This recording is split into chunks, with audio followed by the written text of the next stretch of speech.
News, বাংলায় খবর, বাঙালির খবর। নেতারা গেছিল, হয়তো বিপক্ষ আমি জানি না যে ওরা স্পটে গেছিল, কিন্তু তবে স্পটে গেছে বলে আমি শুনিনি। আপনার সঙ্গে পরবর্তী সময় আপনি যখন সাংবাদিকদের বিবৃতি দিচ্ছিলেন তখন পেছনেই তারা কিন্তু দাঁড়িয়েছিল। পিছনে দাঁড়াতে পারে, কিন্তু তার সঙ্গে অন দ্য স্পটে থাকার কোনো সম্পর্ক নেই। আর সন্দীপ ঘোষের সঙ্গে যখন আপনার কথা হয়েছিল, কারণ হসপিটাল কর্তৃপক্ষ গোটা বিষয়টাকে সুইসাইড বলার একটা চেষ্টা করেছিল বলে অভিযোগ উঠেছে, আপনাকে কি জানিয়েছিল মৃত্যুটার বিষয়টা নিয়ে? আমাকে আপনারাও জিজ্ঞেস করেছিলেন এবং আমি তখন বলেছিলাম আনন্যাচারাল ডেথ, এবং আমরা তার বেশি কিছু বলতে পারি না। তার কারণ হচ্ছে পোস্টমর্টম হওয়ার আগে কখনই বলা যায় না যে আনন্যাচারাল ডেথের কারণটা কি। আজকে আর কিছু সিবিআই তরফ থেকে মানে গোটা বিষয়ে সন্দীপ ঘোষ আপনাকে ফোন করে কি জানিয়েছিলেন, মানে জানতে চাইছি মানে যে কখন এবং কি? 10টার পরেই সম্ভবত আমি তখন বেরোচ্ছিলাম, যে সেদিকে আমাদের মেডিকেল কাউন্সিলের মিটিং ছিল। 12টা থেকে আমি বেরোবার জন্য প্রস্তুত, 10টার পরেই হতে পারে, আমাকে জানিয়েছিল এবং আমি স্তম্ভিত হয়ে যাই। কারণ ওই হাসপাতালে আমার জন্ম, ওই হাসপাতালে আমি কাজ করেছি, আমার বাবা ওখানে পড়াতেন এবং ওই হাসপাতাল সম্বন্ধে আমার একটা বিশেষ দুর্বলতা আছে। কারণ আমার একসময় আমি বেলগাছের এমএলএও ছিলাম এবং ওটা বেলগাছের কেন্দ্রের মধ্যেই পড়ে, এবং যার জন্য আমি স্তম্ভিত হয়ে যাই। আপনার বিরুদ্ধে যে একাধিক দুর্নীতির অভিযোগ বিভিন্ন রাজনৈতিক দলের তরফে তোলা হচ্ছে, মূলত শুভেন্দু অধিকারী তিনি বলেছেন যে আরজি করের মেশিন এই হাসপাতালে নিয়ে ব্যবহার করা হয়েছে এবং পুরনো মেশিন আরজি করে পাঠানো হয়েছে, এই বিষয়ে কি বলবেন? এটা কি সম্ভব? আপনি কি মনে করেন এটা সম্ভব যে পুরনো মেশিনগুলো আরজি করে নেবে কেন? আর আরজি করার মেশিন নিয়ে আসবো কেন? কোনো ব্যাচ নম্বর থাকে, যদি কোনো সলিড প্রমাণ দেখাতে পারেন, যে কোনো আপনারা কেউ যদি দেখাতে পারেন যে কোনো মেশিন আমরা আরজিকর থেকে নিয়েছি। কারণ আমার ছোট্ট নার্সিংহোম এবং অনেক কষ্ট করে 1984 সালে আমি তৈরি করেছি। তখন সেই সময় বামফ্রন্টের আমলে আমি তৈরি করেছি এবং তিল তিল করে তৈরি করেছি। এই হাসপাতালের সন্দীপ ঘোষদের বিরুদ্ধে 2021 সাল থেকে একাধিক দুর্নীতির অভিযোগ উঠছে, এই বিষয়গুলো আপনাদের নজরে কখনো এসেছিল? আপনারা কোনো পদক্ষেপ করেছিলেন? দেখুন, ব্যাপারটা সিবিআই তদন্ত করছে কলকাতা হাইকোর্টের তত্ত্বাবধানে। আমার মনে হয় না যে এই সম্বন্ধে কোনো মন্তব্য যে আমাদের তরফ থেকে করা হয়েছে। আপনাকে কি আবার যেতে বলা হয়েছে বা কিছু? যেতে বলার কোনো ব্যাপারই না। আজকে কিছু খবর নেওয়া ছিল, সেটা জানতে চেয়েছিল, ওরা জেনে চলে গেছে। লাস্ট একটা প্রশ্ন, যেটা হচ্ছে আপনি রোগী কল্যাণ সমিতির প্রধান ছিলেন আরজিকর হাসপাতালে। হাসপাতালের ভেতরে রাত্রি 3টের সময় একজন সিভিক ভলেন্টিয়ার ঢুকে যাচ্ছে, যখন তখন ঢুকে যাচ্ছে, এই বিষয়গুলো কি আপনারা কখনো আপনাদের নজরে আসেন? আপনার নিশ্চয়ই জানা আছে আর কি।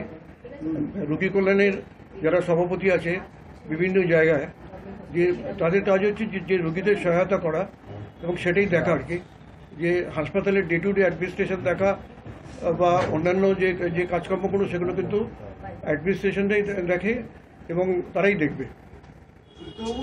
ঘটনার পর হাসপাতাল কর্তৃপক্ষের ভূমিকা নিয়ে বিভিন্নভাবে প্রশ্ন উঠতে শুরু করেছে। আপনার কি মনে হয় হাসপাতাল কর্তৃপক্ষ যথাযথ ভূমিকা পালন করেছিল, কোনো গাফিলতি ছিল না? এই সম্বন্ধে আমি কিছু বলবো না, কারণ ইতিমধ্যেই তদন্ত হচ্ছে এবং তদন্তের যে ফল সেটা যখন বেরোবে তখনই জানা যাবে। ডাক্তারবাবু, জুনিয়র ডাক্তাররা যে সমস্ত দাবি দেওয়া নিয়ে বারবার প্রশাসনকে মেইল করছেন, তাদের যে স্ট্যান্ড এখনো পর্যন্ত সেটা নিয়ে কি? জুনিয়র ডাক্তারদের সম্বন্ধে আমি যেটা বলবো, যে জুনিয়র ডাক্তাররা যারা আন্দোলন করছে, আমরাও একসময় আন্দোলন করেছি। আমি 1971 সাল থেকে ডাক্তারি পাশ করার পর থেকে আরজি করের সঙ্গে আমি যুক্ত, বিভিন্নভাবে যুক্ত, এবং 1964 সালের আরজি করে ঢুকেছিলাম ছাত্র হিসেবে। আন্দোলন আমরাও করেছি, কিন্তু আন্দোলনের সঙ্গে সঙ্গে যে রোগীর পরিষেবা যেটা ব্যাহত হচ্ছে সেটা বন্ধ হওয়া দরকার। এবং আমি জুনিয়র ছাত্রদের বলবো যে রাজনৈতিক রঙের যখন ওরা দেখছে না, যে রাজনৈতিক রং না দেখে যে ওদের দাবি দেওয়াগুলো আমাদের মাননীয় মুখ্যমন্ত্রী বলেছেন যে বিবেচনা করবেন, তা সত্ত্বেও যে ওরা কিন্তু রাস্তায় বসে আছে, আমি তাদের কাছে অনুরোধ করব যে আপনারা কাজে ফিরে যান, আপনাদের আন্দোলন চালান, কিন্তু কাজে ফিরতে হবে, মানুষের সেবার সঙ্গে কম্প্রোমাইজ করলে চলবে না। দুটো প্রশ্ন একটা অভিযোগ জমা পড়ছে এবং অভিযোগ করছে যারা সাফাই কর্মী সাপ্লাই দেয়, তারা বলছেন যে আপনাদের নার্সিংহোমের সঙ্গে তাদের কোনো চুক্তি নেই, আরজি করার সঙ্গে চুক্তি, আপনি প্রভাব খাটিয়ে জোর খাটিয়ে এমন 3জনকে আপনারা এখানে নিয়োগ করেছেন। কোনো প্রশ্নই ওঠে না। এটা যেটা করছে এটা রটনা হচ্ছে। মানে জোর আপনি এতজন কাজ করে, আপনারা দেখছেন তো এখানে এতজন কাজ করে, এবং এটা মানে মিথ্যে ঘটনা।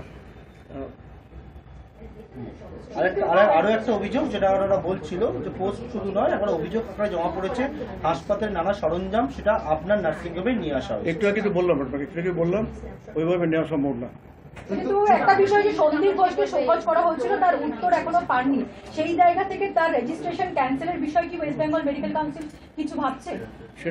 সেটা ইতিমধ্যেই যে শোকজ করা হয়েছে, এবং আমাদের ওয়েস্ট বেঙ্গল মেডিকেল কাউন্সিলের যে এরপরে যখন মিটিং হবে সেই মিটিং থেকেই ডিসিশন হবে। আক্তার আলী তিনি প্রাক্তন ডেপুটি সুপার যে অভিযোগ করছেন, এ বিষয়ে কি বলবেন আপনি? আক্তার আলীর ব্যাপারে কিছু বলবো না, কারণ ওটা সিবিআই তদন্ত করছে, তদন্ত থেকে বেরিয়ে আসবে যে ও ঠিক বলছে কিনা। সেই ভিজিলেন্সের কাছে আপনার নামও দিয়েছিল, বলতে পারবো না। ঠিক আছে। আপনি কি আশিস পান্ডেকে ফোন করেছিলেন এবং ওই দিন যাওয়ার জন্য বলেছিলেন?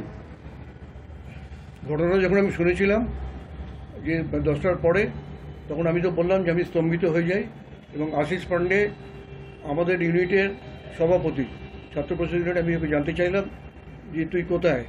তখন আশিস পান্ডে বললো যে আমি শিয়ালদা স্টেশনে। তখন আমি ওকে বলি যে এটা শুনেছিস? বললো না, শুনিনি। আপনি কি ওকে যাওয়ার জন্য বলেছিলেন? তো যাবেই, তো সভাপতি যাবে, নিজের কলেজে যখন একটা ঘটনা ঘটেছে নিশ্চয়ই যাবে। কিন্তু বিরূপাক্ষ রবি, আমি আমার সঙ্গে কথা হয়নি। আশিসকে কি যাওয়ার জন্য ফোনে কথা বলার পর আপনি বলেছিলেন যেতে? সে তো স্বাভাবিক সেটা। আর আপনি ওই দিন তাহলে সন্দীপ বাবু ফোন করার পরেই আপনি প্রথম জানতে পেরেছিলেন? সন্দীপ ঘোষ ফোন করার পরেই কোয়ারিজ ছিল, ডেফিনেটলি ওনারা ডেফিনেটলি আমার বাবা আছে, বাবার সাথে কথা বলছে। আর আমরা তো সত্যিকারে দেখুন, আমাদের বাড়িতে 36 জন ডাক্তার আছে। আমাদের আমরা খুবই দুঃখিত যে এরকম একটা ঘটনা কী করে ঘটেছে। কিন্তু আপনাদের মনে রাখতে হবে, আমরা যেখানে দেখতে যাই, কিন্তু আরেকটি জিনিস আমি বলতে চাই যে আমাদের মিডিয়া ট্রায়াল যাতে নেওয়া হয়, যাতে কি তদন্তর স্বার্থে যারা যারা কোঅপারেট করতে চায় কোঅপারেট, তাদের যদি কিছু বক্তব্য থাকে, আমার বাবা আমরা অবশ্যই জানবো। ভিজিলেন্সের ক্ষেত্রে অভিযোগও হয়েছিল, কিন্তু বেসিক্যালি যদি ম্যান হান্টিং, যদি বিচ হান্টিং করা হয়, তাহলে কিন্তু আমরা যেটা দেখতে পাচ্ছি একটা মিডিয়া ট্রায়াল হচ্ছে, একটা কোর্ট ট্রায়াল হচ্ছে।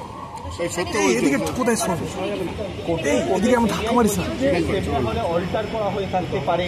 আমার মতে আমি ফরেনসিকের মেডেলিস্ট, আমি পড়ে যাবো, আমি এখন গাইনোকোলজিস্ট, কিন্তু আমি ফরেনসিকের মেডেলিস্ট। তোর হাত ঢুকে যাচ্ছে, হাত ঢুকছে, সুমন তোর হাত ঢুকছে। মানে একটা ভাবুন, একটা রাস্তায় মার্ডার হলো, বা একটা প্ল্যাটফর্ম, একটা রেলওয়ে স্টেশনে মার্ডার হলো, এখানে কিন্তু প্রমাণ লোপাট করাও খুব ডিফিকাল্ট। এই জন্যে this is not US, this is not Canada, যেখানে লোক সংখ্যা খুব কম। এখানে একটা পাবলিক প্লেসে অনেক লোক থাকে, ঠিক আছে? সে গ্রুপ ডি স্টাফ থাকে, সে ডাক্তাররা থাকে, নার্সরা থাকে, কত লোকজন থাকে। সেখানে প্রমাণ লোপাট করা আমার মনে হয় না। প্রমাণ লোপাট যদি বাড়িতে একটা মার্ডার হয়, প্রমাণ লোপাট করা খুব ইজি ব্যাপার, কিন্তু একটা পাবলিক প্লেসে এরকম প্রমাণ লোপাট হয়ে যাবে, আর সেটা খুব মানে অস্বাভাবিক, ওটাও একটা অস্বাভাবিক ব্যাপার। হাসপাতালের ভূমিকা নিয়ে প্রথম থেকে বিভিন্ন মহল থেকে প্রশ্ন উঠেছিল। আমাদের খবরগুলি নিয়মিত দেখতে চ্যানেলটি সাবস্ক্রাইব করুন এবং বেল আইকনটি ক্লিক করুন।